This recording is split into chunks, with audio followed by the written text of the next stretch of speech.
अभी प्रधानमंत्री आए, आप उनके भाषणों को सुनिए। और अभी हमने ये सीरीज भी शुरू किया है, प्रधानमंत्री इन गुजरात, प्रधानमंत्री इन बिहार। प्रधानमंत्री कच्छ गए तो उन्होंने कहा कि भाई कच्छ में, मेरे कच्छ में, उनके शब्द हैं, मेरे कच्छ में दुनिया का सबसे बड़ा सौर ऊर्जा पार्क बन रहा है।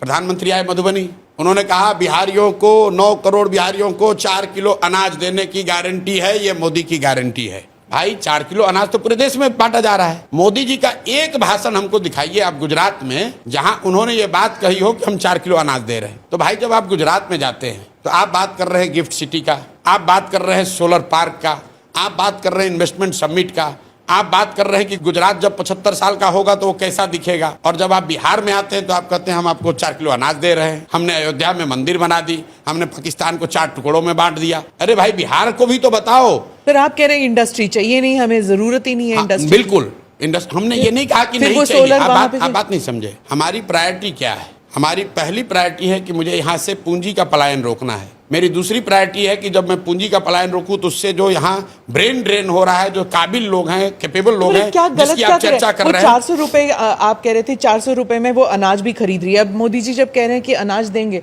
तो क्या दिक्कत है फिर? दिक्कत ये है कि तो 400 रुपए में वो साड़ी ले सकती है। यही बात आप तमिलनाडु में क्यों नहीं कहते हो? यही बात आप गुजरात में क्यों नहीं कहते हो? गुजरात में आप भी, गुजरात में भी तो 4 किलो अनाज बट रहा है। ऐसा नहीं गुजरात में गरीबी नहीं है, ऐसा नहीं है कि सुनिए, नहीं यहाँ पे ना, ये भ्रम मत पालिए। गुजरात में श्रमिक नहीं, ऐसी बात नहीं है। गुजरात में हमने 3 साल गुजरात में काम किया है। गुजरात में भी 25% लोग की स्थिति वही है जो बिहार में है। 25% लोग भी गुजरात में भी उसी दशा में जी रहे हैं। ये जो 80 करोड़ लोग को अनाज दिया जा रहा है, 80 करोड़ लोग बिहार में थोड़ी रहते हैं, उसमें गुजरात में भी लोग हैं, तमिलनाडु में भी लोग हैं। बात इसकी है कि एज ए प्राइम मिनिस्टर, आप गुजरात के भी प्राइम मिनिस्टर हैं, बिहार के भी प्राइम मिनिस्टर हैं। गुजरात के लोगों ने आपका MP 25 जिताया है, तो हम लोगों ने 30-35 जिताया है। एक बार बिहार के लोगों को भी तो बताओ भाई कि भाई तुम्हारे यहाँ चीनी मिल कब लगेगा, तुम्हारे यहाँ इंडस्ट्री कब लगेगी, बिहार के बच्चों का पलायन कब रुकेगा, बिहार के लोगों का शिक्षा कब सुधरेगा।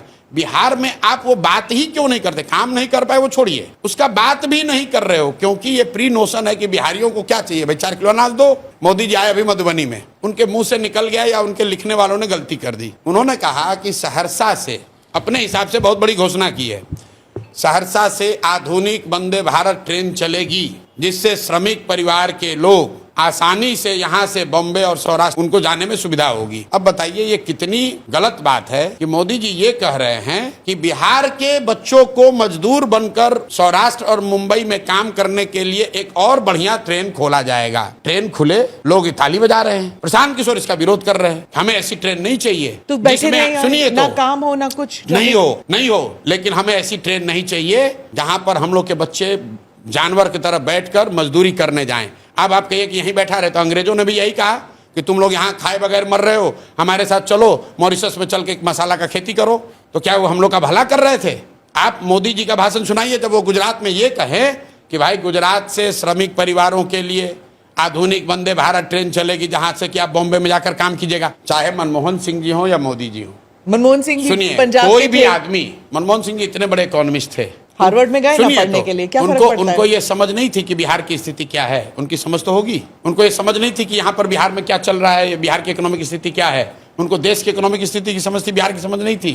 मैं आपको बताता हूँ कि बिहार में फैक्ट्री क्यों नहीं लोग लगाते। अगर बिहार में फैक्ट्री लग जाए तो 10-12 हजार रुपए में गुजरात में, तमिलनाडु में मजदूरी करने के लिए लेबर मिलेगा कहाँ से? अगर पंजाब में गेहूं की खेती बंद हो जाए तो उससे देश में गेहूं की उपलब्धता कम हो जाएगी। तो कोई नहीं चाहेगा कि पंजाब में गेहूं की खेती बंद हो जाए। उसी तरह बिहार और उत्तर प्रदेश के कुछ हिस्से जो है, इसको लेबर का फैक्ट्री बना दिया गया है, और लोग ये चाहते हैं कि ये मोटे तौर पे स्थिति बनी रहे ताकि लोग यहाँ से 10-12 हजार में जाएं। गुजरात में, तमिलनाडु में जो इंडस्ट्रियल जोन्स हैं वहाँ पर जाकर यहाँ पर लेबर वहाँ पर काम करे। अगर बिहार में फैक्ट्री लग जाए, ऐसा आप तो मोदी जी को खूब जानते हैं, मोदी जी अगर कह दे तो किस उद्योगपति की आज देश में इतनी हिम्मत है कि वो बिहार में उद्योग नहीं लगाएगा? और आप बताइए, मोदी जी का भाषण 14 में हमने लिखा है, मैं आपको कोट कर देता हूँ। मोतिहारी में मैंने उस समय मोदी जी से कहलवाया, मोदी जी ने कहा कि इसी चीनी मिल के बनी हुए चीनी से चाय पीऊंगा, तब बिहार लौटूंगा, तब वोट मांगने आऊंगा। 14 में कहा था, नहीं बना। नहीं बना।